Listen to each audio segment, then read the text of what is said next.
안녕하세요. 제도권 주식 분석입니다. 연휴라서 하루가 시간이 더 있다 보니까 제가 좀 주의해야 될 부분들을 말씀을 드리고자 상장 폐지 시나리오에 대해서 준비를 했습니다. 3월은 상장 폐지 시즌이거든요. 그래서 앞으로 어떻게 주식을 하시면서 한두 번은 분명히 당하실 수 있어요. 제 주위에도 많고요. 저도 있고요. 이 부분을 잘 대비하셔서 아마 이 방송 한 번만 보시면 이제 주식하시는 동안에 상장 폐지에 대한 부분들은 잘 정리를 하실 수 있을 것 같다 생각을 해서 자료를 준비했습니다. 되게 무서운 말이에요. 이제 페이퍼와 머니는 한 끗 차이. 종이 쪼가리가 되느냐, 아니면 뭐 돈이 유가증권이 되느냐는 정말로 한 끗 차이이거든요. 최초로 예수금 1억을 가지고 투자하셨을 경우에 이제 초심자의 행운 있죠. 이제 주식을 한 번도 안 해보셨던 분들은 오히려 이제 누가 사라. 그래서 처음에는 이런 식으로 오시죠. 누가 사라, 좋더라 하면서 그러면은 돈을 벌어요. 1, 2천, 많게는 뭐 4, 5천도 벌 수 있죠. 그러다가 이제 주식 별거 아니네. 주식 혼자 할 수 있겠다 하면서 이것저것 사 모으다 보면은 이제 잔고가 쭈그러들겠죠. 8천만 원이 되고 20%나 손실봤네. 그래도 자신감이 있습니다. 돈을 벌어봤기 때문에. 그러다가 뭐 시간이 지나면 지날수록 아무래도 정보가 부족하고 공부가 안 돼 있는 상태이기 때문에 잔고가 줄어들 수밖에 없겠죠. 다 벌면은 문제가 있는 거죠, 이 시장이. 그래서 4천만 원으로 줄어들다가 진짜 너무 힘든 시기죠. 잔고가 많이 줄어들고 그런 부분에 있어서 하루하루 고통스럽게 살다가 무서운 종목들을 매매를 하기 시작합니다.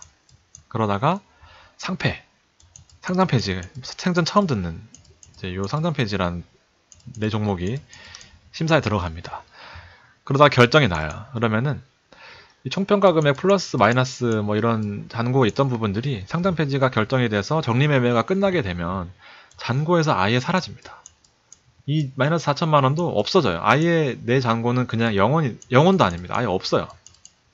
잔고가 아예 지워집니다. 아주 무서운 현상이에요. 이거 정말 막상 당해보면 정말 깜짝 놀랍니다. 어디론가 시스템이 잘못된 거 아닌가. 진짜 막상 현실이 아니라는 걸 부정을 하게 되고 아주 무서운 시나리오예요. 저도 한번 당했습니다. KNC 글로벌이라고. 금액이 크진 않지만 아주 무서운 경험을 했습니다. 실예로 한번 제가 요 수성이라는 종목인데 지금은 거래 정지 상태예요. 상패는 아직 안 당했습니다. 한날은 이제 제가 여기 압구정에 있을 때였는데 아주 50대 곱게 차려입으신 사모님이 현금 8천만 원 정도를 들고 요쯤에 오셨었어요. 상승 초입에 오셨습니다. 생전 처음 보는 종목인데 8천 얼마를 이제 요 수성에 다 담으셨어요. 그냥 그날 가격으로 그냥. 그래서 뭐 이제 이런 분들은 보통 있죠. 누가 사라. 그래서 옆에 보니까 또 남편은 아니신 것 같은데 남자분이 사라 이제 하면서 뭐 종용을 하시더라고요. 그래서 저는 뭐 특별히 코멘트는 하지 않고 샀습니다. 그랬더니 계속 올라요. 오르락 내리락 하면서 중간중간에 전화는 많이 드렸습니다. 이제 목표하시는 수익이 얼마 정도인지, 그리고 이런 종목은 뭐 오래 보유하시는 것보다는 뭐 짧게 가시는 게 어떻겠냐, 뭐 이따 빠질 때쯤 전화를 드렸겠죠. 근데 전화 주셔서 감사하다 대신에 뭐 그런데도 누가 있어서 저는 뭐 괜찮을 것 같다 하면서 엄청 오르더라고요. 민망했어요. 오히려 전화했던 부분들이. 그래서 요때 2017년 요 빠질 때는 아니었고요. 한 요쯤에 많이 빠졌을 때 아드님 계좌를 개설하시면서 또 추가로 또 많은 금액을 담았습니다. 이것도 한 9천만 원 정도 현금으로 그냥 8, 9천원씩 담으면서, 왜냐하면 기억이 나는 게 1억이 기준이거든요. 저희 자산관리를 하는 기준이 PB 서비스라는 자산관리가 1억이 기준인데 조금씩 안 돼가지고 제가 기억을 하고 있었습니다. 그래서 또 샀어요. 그래서 또 오르겠거니 하면서 아주머니도 기분 좋으셔가지고 웃는 얼굴로 계속 그렇게 하시다가 정말 거짓말처럼 이 하한가를 거의 2번 맞았습니다. 그랬더니 15,000원 하던 주가가 5,000원으로 뚝 떨어졌어요. 정말 실합니다. 넣자마자. 그러니까 결과적으로 이분은 손해를 봤어요.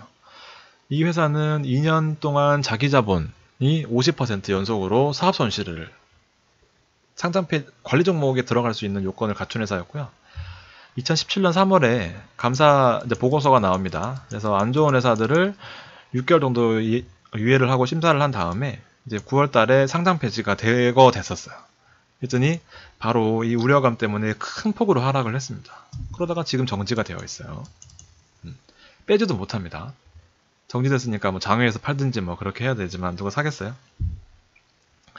다른 종목입니다. 간만우라는 종목은 개인들이 진짜 많이 가지고 계셨어요. 점상을 치면서 아주 히어로처럼 들어와서 개인들이 한 번씩은 다 매매를 했던 종목이라고 생각합니다. 주식 잘 하시는 분들은. 심지어 많이 올랐어요. 1,000원, 2,000원 하던 회사가 16,000원을 갔으니까.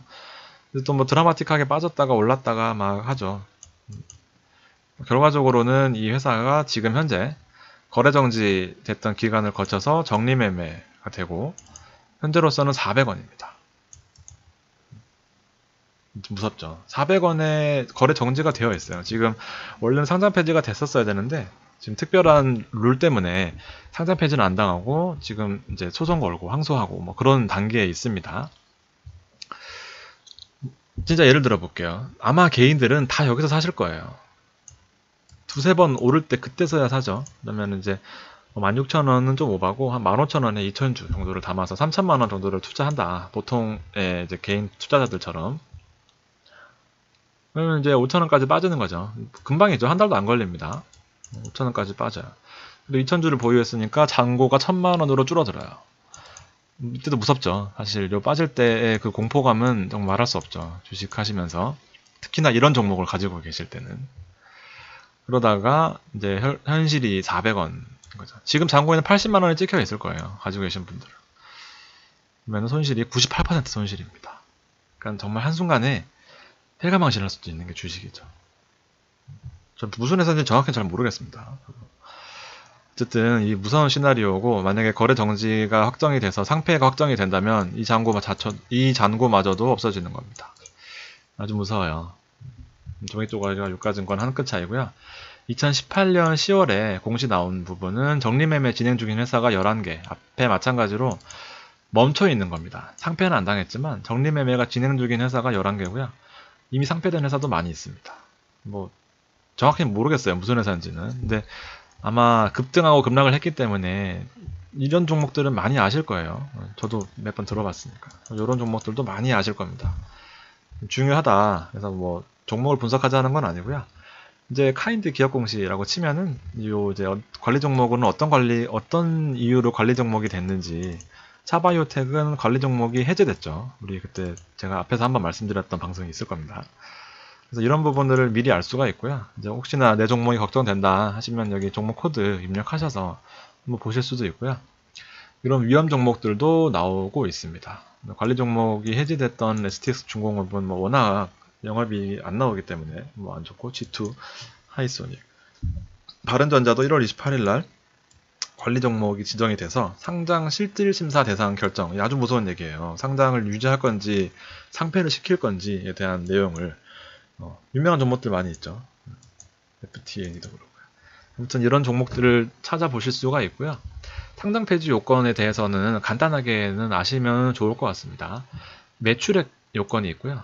사업 손실이 연속됐느냐, 그 다음에 장기로 영업 손실이 이루어지느냐, 자본 잠식이냐, 감사 의견이냐, 이렇게 큰 틀로 나누어 줄 수 있는데요. 보통은 매출액에서는 안 걸려요. 매출액은 30억 원도 안 되면은 사실 문제가 아주 심각하죠. 그래서 보통은 매출액에서는 걸리는 경우가 잘 없고요. 보통은 이제 사업 손실이죠. 사업 손실, 자기 자본 잠식, 이 자기 자본 50% 이상이 3년간 2회 이상 영업 손실이 났을 경우에 걸리고요. 여기서 진짜 많이 걸려요. 4사업년도 영업 손실. 뭐 할 수가 있죠. 손실 볼 수 있습니다. 뭐 계속해서 투자나 뭐 영업이 마음대로 안 될 경우에는 손실을 볼 수 있고, 뭐 이렇게 움츠렸다가 폭발하는 경우도 있으니까 바이오처럼. 어쨌든 이 부분에 대해서는 주의를 하셔야 된다. 어쨌든 이 특례를 적용받는 바이오 회사 외에는 아주 중요한 요건입니다. 여기서 많이 걸려요. 그리고 자기자본 잠식. 자기자본 잠식률이 50% 이상 되면은 관리 종목에 들어간다. 그 다음에 심사를 거쳐서 퇴출될 수 있다. 이 부분이 있고요. 감사 의견은 제가 뒤에서 따로 짚어드리겠습니다. 감사 의견에서 제일 많이 걸려요. 그 다음에 뭐 시가총액이 있고 거래량도 있고, 거래량이 분기에 유동주식수의 1%도 안 되면은 이런 거 잘 안 걸립니다. 시총도 그렇고요. 불성실 공시도 내용이 있는데 이거는 공시만 내면 되는 거기 때문에 벌점은 받더라도 상패로는 잘 안 가는 경우가 많고요. 즉시 퇴출 이런 거는 횡령이나 배임 뜨면은 뭐 바로 그렇게 될 수도 있습니다. 어쨌든 이런 최종 즉시 상패 기준은 뭐 부도 났을 경우에 법률에 의한 뭐 해산 사유, 자본 전액 잠식, 그리고 감사 보고서상 부적정, 그 다음에 의견 거절, 범위 제한 한정 나오면은 즉시 상패 기준입니다. 보고서를 제출하지 않는 아주 악덕한 문제가 있으니까 제출 안 하겠죠. 이런 부분들이 상장 폐지 될 수 있는 기간 내에 상장 폐지 될 수 있는 뭐 그런 요건들입니다. 그래서 사실 상장 폐지가 얼마나 무서운지 앞에 보셨기 때문에 최근에는 상패를 반대하는 그런 정책들이 조금씩은 생겨나고 있어요. 그래서 최근 뉴스인데요. 무더기 상장 폐지 막아라 하면서 이제 비적정 기업 퇴출을 1년 유예를 추진한다. 그래서 소명 기회를 주겠다라는 겁니다. 이제 내가 왜 돈을 못 벌었는지, 왜 영업 손실이 4년 동안 났는지, 뭐 그런 부분에 대해서 소명 기회를 확대를 하고요. 좀 더 구체적인 내용은 여기에 있습니다. 이 감사 시즌에 3월 또 감사 시즌에 이제 회계법인으로부터 이제 의견을 받잖아요. 적정을 못 받으면 일단은 문제가 있다고 보고 부적정, 의견 거절, 범위 제한 한정은 원래는 즉시 퇴출 기준이었잖아요. 앞에 보시면. 근데 이 부분에 대해서 1년을 유예해주는 방안을 검토하고 있습니다. 이 부분에 대해서는 살려주는 방안을 마련하고 있다. 이렇게 볼 수 있습니다. 좋은 내용이죠. 사실 이걸 한번 당하게 되면은 진짜 정신적으로 완전 무너지거든요. 네. 그래서 거래정지 당하는 종목들은 한번 참고만 하세요. 제가 이제 우베멘토라는 분의 자료를 가져온 겁니다. 자세히는 저도 내용은 모르겠지만 어쨌든 뭐 거래 정지되어 있는 종목이라고 합니다. 뭐 대충 보니까 이거는 대표이사가 구속됐습니다. 그다음에 바른전자는 정말 아주 유망한 회사라고 저도 알고 있었는데 경영진 배임 떴고요.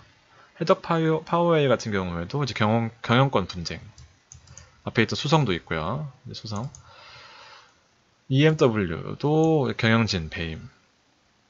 그러니까 뭐 이런 부분들은 경영진이 뭐 나쁜 짓을 하는 거는 예측할 수 없기 때문에 분명히 코스닥은 늘 좀 주의를 해야 된다. 이렇게 좀 말씀을 드리고 싶습니다.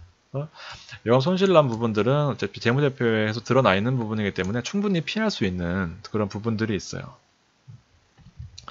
탈매 의혹이 관련된 문제고요. 아주 중요한 내용입니다. 그래서 재무제표 관련되지 않은 부분들이 많이 있어요. 예측하기 힘들기 때문에 정말로 진짜 나도 모르게 한 번씩은 당할 수 있는 그런 부분들이 있습니다. 그래서 코스닥 종목들은 정말 단기로 가져가야 된다는 이유들이 다 이런 겁니다. 이런 내용들은 한 번씩 혹시나 본인들이 가지고 계신 분들 한번 참고를 해보시고요. 아까 4년 연속 뭐 영업 적자 기준이나 뭐 다른 기준에 있어서 다 회복했던 종목들입니다. 코렌 차바이오텍은 이번에 그 바이오 특례의 첫 사례입니다. 4년 동안 손실이 났을 경우에 원래 관리 종목으로 지정이 되거나 상폐가 돼야 되는데 바이오 요건, 제가 바이오 말씀드렸죠. 신약을 만드는 회사는 10년에서 15년 동안 주기가 걸리고요. 기본은 R&D 임상하는 데에서 아주 오랜 시간이 그리고 비용이 들기 때문에 바이오 특례를 적용했습니다. 그래서 뭐 연구 개발비에 많이 사용을 했던 그런 재무제표 기록이나 뭐 그런 부분들이 있으면 상장 폐지 유예를 시켜주겠다. 관리 종목을 유예를 시켜주겠다. 했기 때문에 차바이오텍이 특별히 이 관리 종목에서 탈피를 했고 메디포스트도 이번에 언제 정확히 나오는지는 모르겠지만 아무튼 살아나서 차바이오텍 그 다음에 메디포스트는 특혜를 받을 확률이 높아졌다. 이렇게 말씀드릴 수 있겠습니다. 그리고 리튬도 5년 만에 영업이익 흑자로 났고요. 삼원테크 마찬가지고. 그래서 이 통계를 보시면 감사 의견이 비적정인 경우가 제일 많습니다. 감사 의견. 그러니까 지금 감사 시즌이거든요. 그러니까 주의해야 된다. 이렇게 말씀드리고 자본 잠식, 대규모 손실 뭐 이런 식으로 있는데 어쨌든 감사 의견이 비적정이 나온 경우가 제일 무섭다. 감사 보고서는 뭐냐? 그래서 2017년 결산 법인이다. 17년 말 결산 법인이다. 그러면은 12월 말 결산 법인인 경우에는 주총이 정해지겠죠. 이제 이 감사 결산을 한 다음에 주주들 모아놓고 주주총회를 하잖아요. 그러면은 이 주주총회 6주 전에 재무제표를 제출해야 됩니다. 준비를 해야 되겠죠. 6주 전에 감사인한테 재무제표를 제출하고 이 감사인이 이 감사 보고서를 3월 12일까지 다시 제출을 합니다. 주총에다가. 그러니까 3월 20일 주총 날짜가 정해지면 제일 중요한 건 이 6주 이전에는 재무제표가 다 마감이 된다는 거죠. 다 알 사람들은 다 알고 뭐 급격하게 변동이 있을 거예요. 2월달, 1, 2월달에 급격하게 변동이 있는 종목들은 뭐 분명히 이제 약간은 팁을 주는 거죠. 왜냐하면 미리 알거든요. 그러니까 이 주총 3월달까지 기다리는 게 아니라 이제 위험한 종목들이 1월, 2월에 급등락을 하게 된다면 아, 이 재무제표를 제출했던 6주 이전에 어떤 쇼부가 나 있구나 이렇게 판단하시면 됩니다. 그래서 뭐 이런 사업보고서 제출 대상인 회사들 뭐 기업 요건에 맞다면은 사업보고서를 3월 31일까지 제출하게 되어 있습니다. 그래서 뭐 어떤 사업을 영위하는지 신규로 어떤 사업이 추가됐는지 이런 부분들을 판단할 수가 있는 거죠. 핵심은 2월 말, 그 다음에 3월 중순까지는 아주 중요한 시기다 이렇게 판단할 수 있겠습니다. 그래서 만약에 이 회계 감사에서 이제 비적정 의견을 받거나 뭐 감사 의견에서 적정 외에 X를 취하기 좀 그렇고 한정이나 부적정 의견 거절을 받았을 경우에는 상장 폐지 요건이 발생되는 거죠. 그러면 7일 동안의 이의 신청을 받습니다. 아주 진짜 피가 살이 떨리는 기간들이에요. 이 뉴스를 최초로 접하고 당연히 이 회사로서는 한 번이라도 이의 신청을 해주겠죠. 최소한 양심이 있으면. 그 다음에 15일 이내에 이제 위원회 심의가 열리고요. 바로 상장 폐지 여부가 결정이 되는데 바로는 잘 안 시켜요. 진짜 아주 심각한 회사 아니면은. 그래서 개선 기간을 1년 동안 부여를 하고 자료를 너 1년 동안 어떻게 했니? 그래서 자료를 제출하고 심의를 거쳐서 다시 한번 기회를 주는 거죠. 리서치에서 아름 자료를 가져왔습니다. 그러니까 지금 상황을 보시면 이제 비적정이나 의견 거절, 범위 제한, 범위 제한 한정 이런 식으로 있는데 범위 제한 한정은 일단은 상장 폐지 사유가 발생했음에도 상장 폐지를 당하지는 않았습니다. 근데 문제는 이제 비적정이나 의견 거절을 당했을 경우에는 상장 폐지 비율이 아주 높다. 감사 시즌이다. 이 부분을 분명히 잘 참고를 하셔야 될 것 같습니다. 자, 근데 뭐 안 할 수는 없죠. 이런 종목들도 하는 것도 나름대로 주식의 묘미이기 때문에 적은 비중으로 안 할 수는 없습니다. 그래도 기본적으로 제일 중요한 거는 영업 손실이에요. 예측을 할 수 없는 부분도 앞에 있었지만 예측을 할 수 있는 부분들은 분명히 영업 손실이 2년 이상 났을 경우에는 뭐 턴어라운드 되는 뭐 그런 내용이 눈에 띄는 게 없다면 사실은 일단은 피하고 보셔야 되죠. 아주 단기로 들어가시거나 제가 말씀드렸던 이제 상승할 때 초반에 그냥 바로 눈치채고 들어갔다가 5%만 먹고 나오는 거예요. 그리고 이 테마가 이루어져 있을 때 그때는 잠깐씩 들어가도 괜찮지만 뭐 장기적으로 아주 좋아질 거야 하면서 들어가는 경우에는 아주 위험한 상황이 올 수도 있다. 그리고 기본적으로는 주인이 자주 바뀌는 회사는 분명히 제외해야 된다. 그리고 코스닥은 기본적으로는 늘 주의 주시를 해야 된다. 이 부분을 꼭 명심을 제일 기본적인 거거든요. 뭐 우리가 재무제표를 매번 분석하면서 상장 폐지를 논할 수는 없겠지만 일단 기본적으로 영업손실, 주인 바뀌는 회사, 코스닥은 한 번씩은 좀 주의를 해서 투자를 해야 된다. 왜냐하면 생각보다 리스크가 큰 투자라는 거를 꼭 명심을 해두시고요. 상장 폐지도 안 당하시도록 공부 많이 하셔서 안전하게 자산 굴리시도록 하셨으면 좋겠습니다. 마무리가 잘 안 되네요. 여기까지 하겠습니다. 감사합니다.